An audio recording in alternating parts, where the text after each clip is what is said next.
Hey everyone, it's Maria Orr here again. Topic for today is why is it so important to love yourself and understanding when it's time to move on and be by yourself and find a relationship that actually is worth your time and worth your love. I mean, this topic comes up several times. Like this morning, a friend of mine, she sent me this lovely message. It was on Instagram. And I read it and I thought about it. And, it's something that I spoke about all the time because, I wasn't always in a happy, loving situation. I always found myself in such conflicts, whether it be with my journey, my personal journey, or, my personal goals and values always conflict with somebody else within the relationship that I was having. You're never on the same accord when it comes to relationships. So that didn't work out. I don't know if you ever heard the saying, basically, you meet the right person, but it's the wrong time, or you meet someone at the right time, but it's the wrong person. So it's like there's always some mismatch going on, and it just never ever works out. You understand? So basically, this post, I'm not going to say the heading and who it's from because I think it's highly inappropriate. But it says divorce is okay. Breaking up is okay. Starting over is okay. Moving on is okay. Saying no is okay. Being alone is okay. What is not okay is staying somewhere where you aren't happy, valued, or appreciated. That's not okay. And I think a key problem in a lot of relationships is the fact that people don't feel appreciated. And that can play on our minds, and it could make things worse, because the moment we don't feel appreciated, it's like the beginning of a downfall. You're giving too much, you're saying too much, you're allowing so much around you that it conflicts or it compromises your happiness, and that can destroy a relationship. And that's why I say loving yourself is so important, because if you love you and you know exactly what you want and need in your life, it becomes so clear and evident. You don't need confirmation on whether you're being loved the right way, because you already know who you are and what you need in order for it to be loved. I know they have some people, they meet individuals and they say, you know what, I see the potential. And that's the problem. Potential doesn't mean that it is going to happen. A potential is maybe, possibly, it could eventually happen, but it doesn't mean that it's going to happen. And we have other situations where we meet someone and we say, okay, if they only change certain things about them, then they'll be okay. But we shouldn't meet somebody and want to be with them or marry them in hopes that they will change. No, you have to be okay and happy with the person that you meet right then and there, because you're not getting married to change anyone. Because, they're grown-ups already. They should have been... They should grow into the person that they already are. That's not your job to change someone. And potential means together that you can work something out, but that's not why you're marrying them, because in case that doesn't work out, you don't want to have issues, right? So the person that you meet, it should be the person that you want to get married to. It shouldn't be what if this or what could have that or nothing. It's because of who they are, the situation that they're in right now. Can we do it together? Okay? Can we do it together? Will I be happy in this situation? If it doesn't change, this is the situation it is. Will I be okay with it? And if the answer is no, then you really need to evaluate something. You need to evaluate yourself. And are you really going to be happy in this situation? Because there was a rule of thumb for me when I got divorced and I had to move on with my life. And the main thing, I actually didn't want to get married again because they said, it's too much of a headache to try to move on with your life once you marry someone, because you have to get divorced, you have to talk about finances and so forth once you get married, right? But as opposed to like being in just a simple relationship, you break up, you move on, you don't have to discuss finances. Everybody is living their own life, right? You cut your losses and you carry on. But once you're married, it's a different story. This person is part of your life and you're part of theirs. What affects them affects you. Financially, spiritually, whatever the case is, health, finance, etc., it affects you.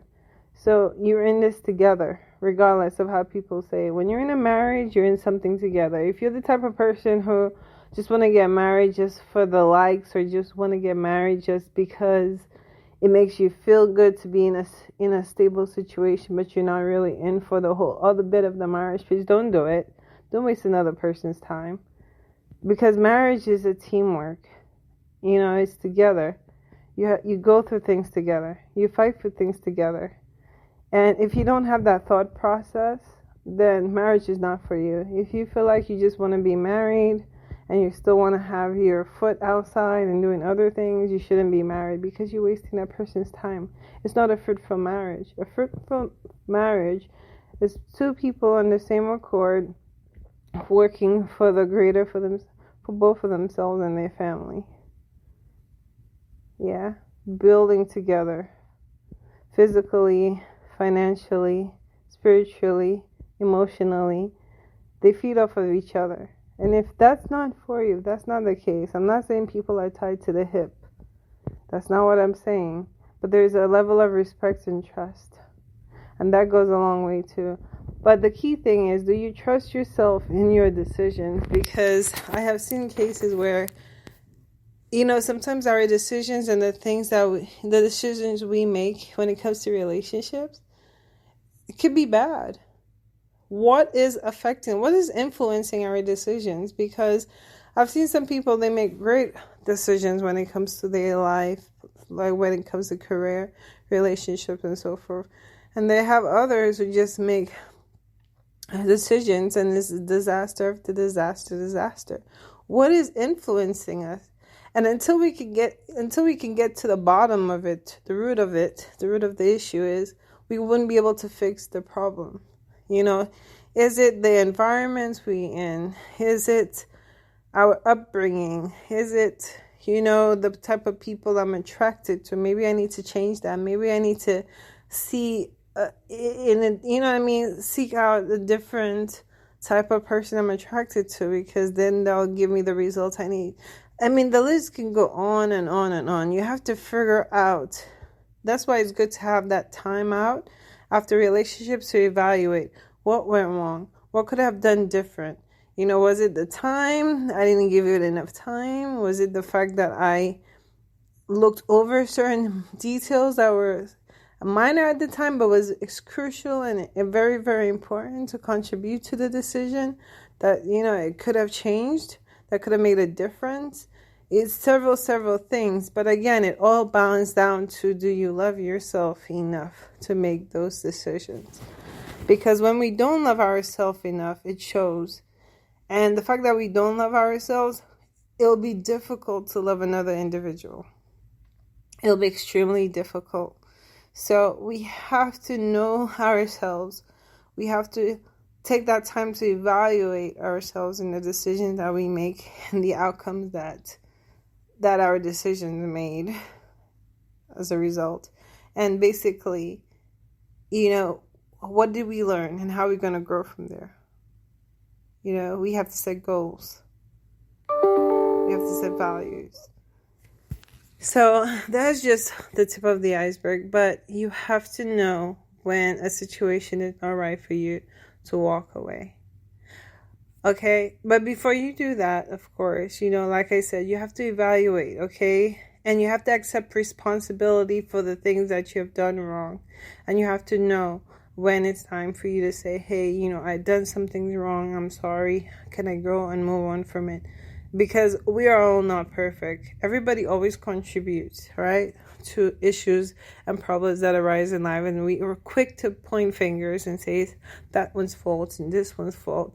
But when do we accept responsibility? Because loving ourselves too is accepting responsibility and knowing when we need to look at ourselves, deep within ourselves, and saying we need to change something about ourselves. And for us to be loved or love ourselves more and to grow and learn from our lessons in life. So that's part of loving yourself as well. So with that being said, I mean, it's a quick little excerpt that I have on loving yourself and knowing when to walk away. Because these are things you need to look at. These are things, and of course it's more complicated than that, but making a decision to get married it's a serious decision, because it's not something you could just walk away from, although people have tried that in the past, and good luck for them who thought that it was just that easy to just be like, bye, I'm married, but I could just do whatever I want to and walk away. No, it's not that simple. You know, marriage is a big step. It's more than that. It's more than just a piece of paper that you sign. There's a lot of other things that goes along with it. But the key thing is, are you serious about it? Because a lot of people are getting married nowadays and they're not serious about it. You have to be serious about it. It's not a game. It's not a joke. Love yourself first. Understand how to love yourself first, and then you can love another human being, including your children. Or else you'll just be a toxic individual. Just killing and withering people like flowers that don't get water or sun to death. And you don't want to be that type of person. You want to be that type of person that can love yourself and love others and allow your love to grow as a family, because it's so important, because it's lacking nowadays. All right, guys. I hope you enjoyed my little piece on loving yourself and knowing when to move on. And take care.